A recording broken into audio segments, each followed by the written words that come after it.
J'y étais dans ce bus. Ben si, vous savez bien. Vous en avez entendu parler à la radio, dans les journaux et tout. Ouais, ce bus-là. J'en ai jamais parlé avant. J'avais pas envie. Je trouvais pas les mots. Et puis, j'étais pas sûr qu'on croirait. Enfin là, je peux pas savoir si on croira. Mais je m'en fiche. En fait, c'est le docteur. Elle m'a dit qu'il fallait que ça sorte, d'une manière ou d'une autre.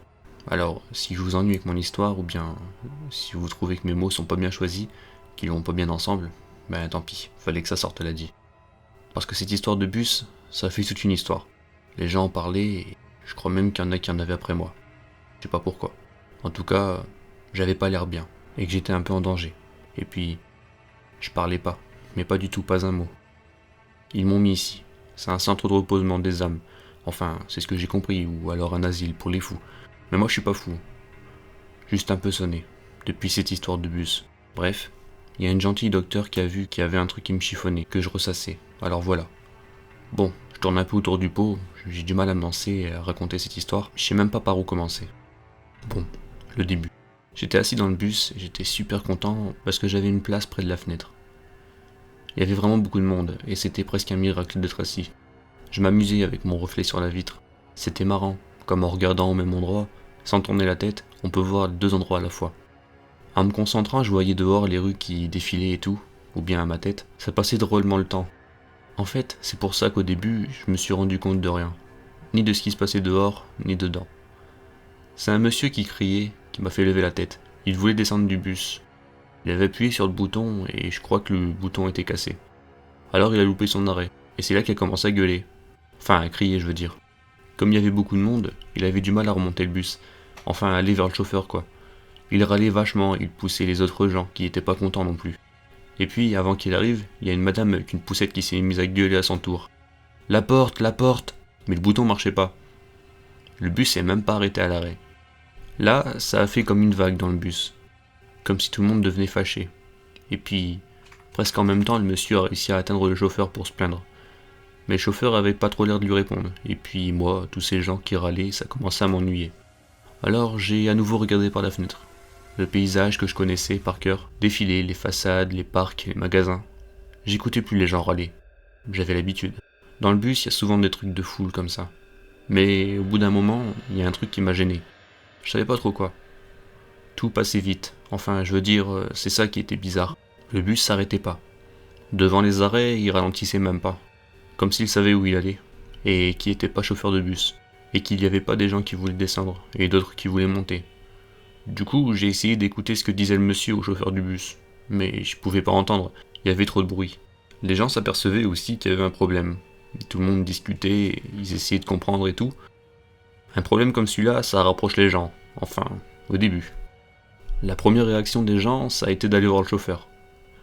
Au début, tout le monde se bousculait pour y aller. Mais comme le bus était plein, il n'y avait pas de place pour circuler, à part se serrer plus. Alors le monsieur au début a parlé bien fort, pour que tout le monde entende. Je suis en train d'essayer d'entrer en contact avec le chauffeur. Pas besoin d'être à 25 pour lui parler. Il y a eu une vague d'approbation, les gens étaient bien contents que quelqu'un prenne les choses en main. Mais c'était un peu long quand même. Juste dire au chauffeur de s'arrêter, ça doit pas prendre des heures. J'ai entendu quelques phrases. Quand même, essayer de parler au chauffeur, c'est pas si compliqué, y a qu'à ouvrir la bouche et articuler. Il se prend pour qui ce monsieur, il est pas efficace. Écoutez madame, quelqu'un se propose d'agir, laissons-lui le temps. Bah oui, mais moi j'ai pas décidé que c'était lui qui devait parler avec le chauffeur, il s'est un peu imposé, et puis... Soudain, plus fort. Alors connard, t'es pas capable de causer à notre driver ou quoi? Et je crois que c'est le monsieur qui a enclenché la mauvaise ambiance. Il y a des groupes qui se sont formés, ceux qui étaient énervés contre le monsieur pas poli, et ceux qui se sont ralliés à lui. En même temps, c'est vrai que ça faisait un sacré bout de temps que l'autre était tout devant, et qui nous tenait pas au courant, comme il avait promis. Il a dû entendre que ça jasait quand même. Alors il est monté sur un siège, il avait l'air pas mal embêté. La cabine du chauffeur doit être insonorisée. Elle est fermée, et il ne m'entend pas. J'ai toqué, mais il me semble pas réagir du tout. Si vous trouvez une meilleure solution, je vous en prie. Mais moi je peux rien faire d'autre, je suis confus. Il avait l'air tout triste, comme s'il nous annonçait que le Père Noël c'était que pour les enfants. Il y a eu un moment de silence, comme si les gens comprenaient pas ce qu'on venait de leur dire. L'autre monsieur qui râlait a eu l'air ravi de pouvoir prendre les choses en main. Il a traversé le bus à son tour. Les gens se sont tassés comme ils ont pu pour le laisser passer. Il avait l'air plus en colère. Lui au moins, il ferait peut-être réagir le chauffeur. En avançant, il disait bien fort « Je suis pas incapable, moi, monsieur. Quand il faut agir, on sait où me trouver. Tu vas voir que le chauffeur de Meudeux, il va m'écouter, moi. À côté de moi, la dame, je l'avais même pas vue, s'est mise à murmurer que les hommes comme ça ne menaient jamais à des choses bien, que la violence et l'orgueil faisaient rarement bon ménage. Moi, je m'en fichais un peu. Je comprenais pas tout. Et puis mince, je descendrais au terminus. Il finirait bien par s'arrêter, ce bus. Le monsieur énervé s'est mis à taper de toutes ses forces sur la vitre. On se disait qu'elle finirait bien par casser. Mais je crois qu'elles sont faites pour résister à des balles, alors des poings d'un monsieur, même très énervé, ça bouge pas grand-chose. Le monsieur a commencé à laisser des traces rouges sur la vitre. À force de cogner, il a fini par se faire très mal. Et plus il y avait de sang, et plus il tapait fort. La grosse dame derrière a gentiment mis sa main sur l'épaule pour le calmer. Mais il était tellement énervé par la vitre qu'au début, il a rien senti. Bah après, ça a été le premier coup. On saura jamais s'il l'a fait exprès ou pas, mais en reculant le bras pour taper encore et encore sur la vitre, il a explosé le nez de la grosse dame. Il y avait plein de sang. Les gens autour étaient plus près, et j'ai pas bien vu ce qui se passait ensuite. Ça faisait un gros tas de gens, mais j'ai bien entendu. Il y avait des gens qui aimaient pas trop la violence comme ça, qui criaient pour qu'il se calme. Il y avait ceux qui voulaient venger la dame, même s'ils la connaissaient même pas. Et puis je crois, il y en avait qui étaient juste excités par les cris des autres. Enfin, c'est ce que disait la dame à côté de moi. Et le monsieur au poing au sang, il s'est mis à hurler. Mais vraiment crier comme j'avais jamais entendu de ma vie. Putain, vous comprenez pas, ce bus s'arrêtera jamais. Il roulera jusqu'à ce qu'on crève. Crevez vite, bande de connards, qu'il s'arrête enfin. Il était devenu fou. Et puis les gens commençaient à paniquer. Ils se rendaient compte que c'était vraiment étrange. Pour de vrai. Que le bus ne stoppe jamais. Que c'est étrange que le chauffeur ne réponde pas. Ils étaient tous serrés et tous paniqués. Et les cris du monsieur en colère inquiétaient encore plus. C'est là que le monsieur important a voulu agir. Un grand monsieur tout maigre, avec une barbe comme on imagine Dieu avec. Un monsieur comme ça qui se lève, on imagine que tout le monde va enfin se calmer. J'ai entendu ma voisine pousser un gros soupir. Moi, je me suis dit qu'il avait l'air gentil, ce monsieur. Mais en même temps, je voyais pas trop ce qu'il pouvait faire. Il y a bien un moment où il aurait plus d'essence, il faudrait bien que le bus s'arrête. Mais le monsieur a commencé à parler, il avait une voix chouette. Il a dit quelques mots, des mots bien choisis, sur le bus qui n'était pas là par hasard et nous non plus. Et au milieu de sa phrase, il s'est arrêté. En fait, ça a vraiment fait un effet bizarre parce qu'il s'est carrément arrêté au milieu d'un mot. Après, on n'a plus entendu que le moteur. Tout le monde se taisait. Et puis, le monsieur à la barbe est tombé. Enfin, il a jamais atteint le sol, il y avait trop de monde. Mais il s'est écroulé sur des gens. Derrière lui, l'homme énervé bougeait pas. Il avait du sang sur les mains, il souriait. On est là par hasard, connard, pas qu'on a la poisse. On va crever, je vous dis. Une femme a crié très très fort. Ça faisait presque mal aux oreilles. Les gens près de la fenêtre sont mis à taper. Les gens ont voulu aller dans tous les sens, mais il n'y avait plus de place. Un mouvement de panique, il paraît que ça s'appelle. Après, les choses sont un peu floues dans ma tête. La dame, à côté de moi, m'a dit de ne pas bouger, de ne pas crier, sous aucun prétexte. Si on nous voyait pas, on penserait pas à nous faire du mal.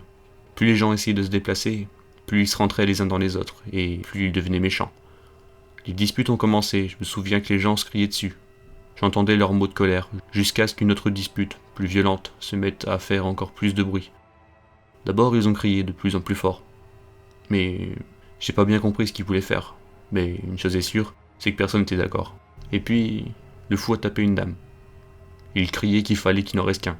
Un seul dans le bus. Je sais pas pourquoi, mais les gens ont pensé que c'était peut-être la bonne solution. Mais j'ai pas tout compris. En tout cas, ils se sont vraiment mis à se taper dessus. J'ai pas vu grand-chose. Des fois, il y avait du sang, ou bien quelqu'un qui criait trop fort. Des fois, il y avait une dame qui avait l'air de demander à ce qu'on fasse pas de mal à son mari, à son chien, à son enfant. Ça faisait tellement de bruit que j'ai commencé à avoir peur. Et puis, j'ai plus rien entendu. La dame à côté de moi s'est écroulée sur moi. Je crois qu'elle a fait exprès pour pas qu'on vienne m'embêter. En tout cas, comme elle avait l'air moins folle que les autres, j'ai fait comme elle m'a dit. J'ai pas bougé, j'ai pas fait de bruit. Et puis, comme elle était lourde, que j'avais du mal à respirer, je me suis endormi. Ou peut-être que je me suis évanoui. En tout cas, quand je me suis réveillé, j'étais dans un hôpital. Pas dans ma chambre de maintenant, mais dans une autre. Après, on m'a dit que tous les gens dans le bus étaient décédés. Ça veut dire morts. Tous, même ma voisine. On sait pas pourquoi, le chauffeur s'est pas arrêté. Peut-être qu'il voulait qu'on meure tous, et il savait pas que moi je l'étais pas. Peut-être que le monsieur avait raison, qu'il en voulait qu'un seul vivant. J'ai lu dans un journal que c'était le gouvernement ou un truc secret, qui faisait souvent des expérimentations pour voir comment sont les humains coincés. En tout cas, dans tous les articles, le seul truc que je comprends, c'est qu'ils sont déçus. Parce que je suis pas un génie, que j'ai pas bien vu ce qui s'est passé, et en tout cas, j'ai rien compris. Mais ici, ils sont gentils, ils vont me garder tant que je fais des cauchemars. Ils veulent pas me laisser tout seul. Je les comprends un peu quand même. Ils m'ont retrouvé seul, debout, au milieu du bus, plein de sang.